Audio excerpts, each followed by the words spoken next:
Welcome back to Fairy Tale Anime Review, episode number 53. So I'm reviewing the 322nd episode of the anime, The Door of Vows. This one's adapted from chapters 533 and 534. The episode kind of has a loose recap of the ending of last week's episode, where Zeref took Mavis's power into himself, the fairy heart, and transformed to Zeref the White. Yes, also showing up his six-pack while he's at it.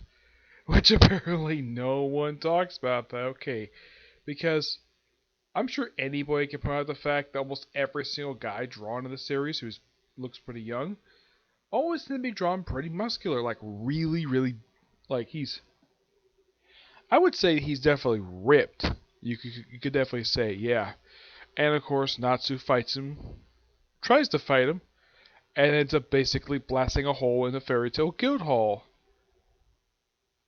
Then, which apparently possibly kills Zeref, and then Zeref just rewinds time, restores everything in the Guild Hall wall back to normal. Basically the wall, the stage, the flag, even the floor that was damaged was always perfectly normal. What goes on? There's a couple of things happening in this episode. One, of course, involving Lucy, Gray, and Happy with the Book of E&D. This is loosely connected to what's going on with Natsu, and of course, there's also the stuff with Blue Pegasus, Anna Harphelia, Urza, Windy, and Jalal, all fighting on the. They're all on the Christine, and of course, Jalal goes out to fight Agalogia. He basically first hits him in the neck, pretty good hit too, and then he just absorbs the attack, and pretty much uses the attack to basically rip the ocean in half. Yeah. It's like, well, yeah, he'll tear up the whole land. Probably tear up the whole fucking planet while he's at it. Yeah. And of course, what happens here is also loose connected with what's going on with Zeref. Yes. Because after Zeref basically restores everything normal, first thing he does is basically punch a hole right through frickin' Natsu with his bare hand, and of course with magical power. And he's bleeding over the floor. And then of course, Lucy takes a magic pen, restores all the stuff that had been erased really quickly because she's got, well, photographic memory. And then something weird happens to her. Like, not long after she restores everything normal, there's this red stuff that's like basically will go into her body, basically coming through her arm and go right up to her face. That's where that part of the episode ends. And of course, in the case of Zeref, he uses the time rift. That's something I think is probably a couple episodes back.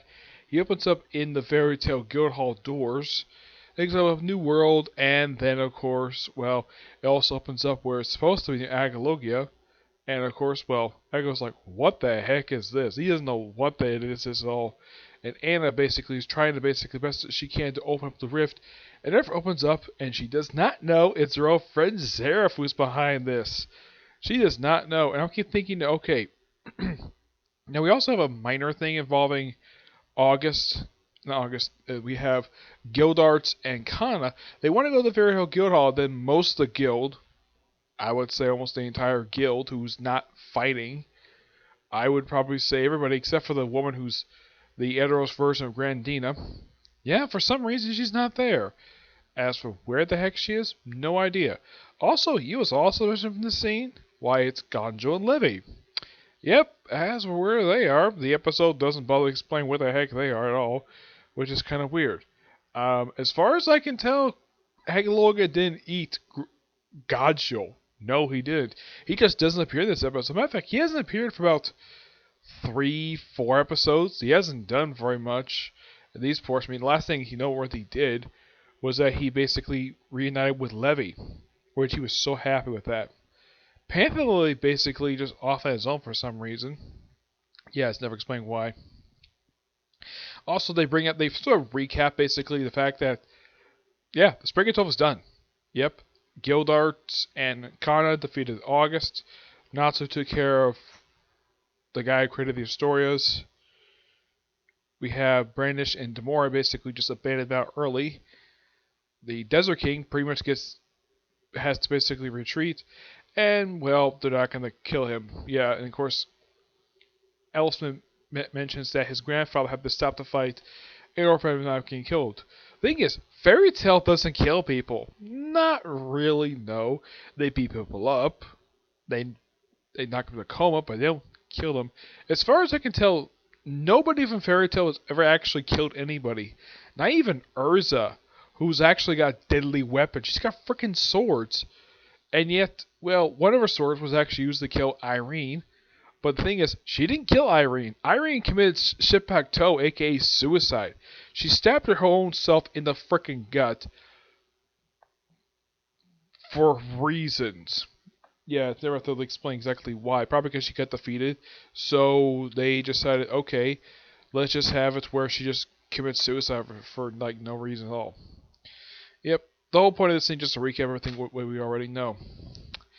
And of course, well, at one point when or after Natsu gets knocked out, his hole blown through his chest, his dragon force disappears, and then he gets reignited, and of course, well, he wakes up, basically resumes his fight with Zeref. And that's the episode for you. I don't think I've really missed anything I can think of. No, not really. I think I covered everything. Excuse me. This overall is a good episode. And of course, the ending is nice set up for next week. Basically, looks like we're getting more stuff with Natsu. And of course, more stuff with Lucy. Looks like not much stuff is going to be developed next week with the stuff with Agalogia. Yeah. So yeah, that's the last video for today. Tomorrow, as far as I can tell, one video is definitely happening tomorrow. And that's a review of the newest episode of Black Clover. Along with the newest chapter in the manga. What type of the video? As far as I can tell, the only video that might happen tomorrow is probably the first review for Cardcaptor Sakura, the anime. Yep. Aside from that, that's really it, okay? So, that's it for this particular video, so stay tuned for tomorrow, my video, right? See you soon in the next video. Bye.